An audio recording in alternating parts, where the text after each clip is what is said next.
This is a client who presents with blocked sacral mobility. My name is Jerry Hesch, and this is some information about two websites and the services that we offer. And pretty soon we will look at a client in order to understand the significance of a sacrum stuck in posterior glide, which limits to a significant degree any and all accessory motions in the SI joint and the pelvis, and it even inhibits motion in the symphysis pubis. Okay, we're going to focus on the client now. And we're only focusing on her pelvis. And I'm going to show you lateral glide of the pelvis, which is very, very little, absolutely minimal. I wish I had another person that I could contrast that with, but I can hardly move that pelvis either side. Same thing when I try and push it this way. Now on each side, when I try and rotate, and she's very ticklish, so I have to be very careful, but on an average female, I would put about anywhere between 18 to 22 pounds of force to take up the slack. I've been using that for many, many years. I have good hands, good force, and there is no way I can create any kind of motion using those forces. The same thing is true if I were to spring one pubic bone or the other. Almost everybody can demonstrate inferior glide when I spring their ilium, just above the ASIS. And I'm putting 20 pounds and I'm putting 30 and I'm getting nowhere. Absolutely nowhere. Okay? So if you could roll over on your stomach, please.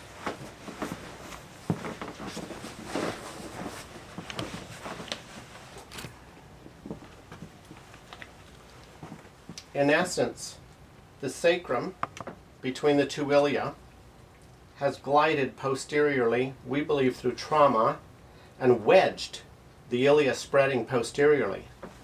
And it's very easy to recognize visually because her sacrum is very prominent and her ilia are down. So my right hand on the sacrum is much higher than the left ilium and the right ilium. Okay? Now when I come to that sacrum and I attempt to take up the slack, no way. I could probably stand on it without moving it. The ilia, trying to rotate it anteriorly, absolutely no motion. If I try and do a superior glide, no way. Okay? And when I try and do an inferior glide, not possible. I'm going to submit to you that in the next video, in about 10 minutes, we will be able to demonstrate significant mobility. The key is to move the ilia first, and then we move the sacrum. For medical legal reasons, I cannot show the treatment technique, but I think you'll agree when you see the results that it's quite dramatic. In this example, I have screened her upper cervical spine, and I have demonstrated to our camera person and the client that when I apply a gentle traction to her mid-cervical spine, there is in fact mobility. So I'm holding her head and I'm pulling her head with her head flexed about 20 degrees, and then I can go as much as 45 degrees for the lower cervical spine. When her head is completely straight and I do the motion test, she's lying on her back, but I grab the temples, and you should, and if you look at me, you should be able to create some motion there. Now if I was laying down, then all my body weight would block motion throughout my body if I'm only using 10 pounds, 15, 20 max pounds of force.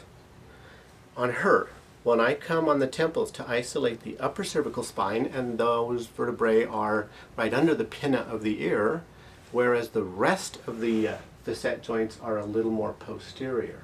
Okay? So this will capture the force, and it feels like a brick wall. I cannot make movement. Those two are connected. I sincerely believe that we're going to move that sacrum forward, bring the ilia back, and as a direct response, her upper neck is going to free up without intervention. And I'll be curious to see what she says when she gets up off the table. And we will stop right now. Thank you.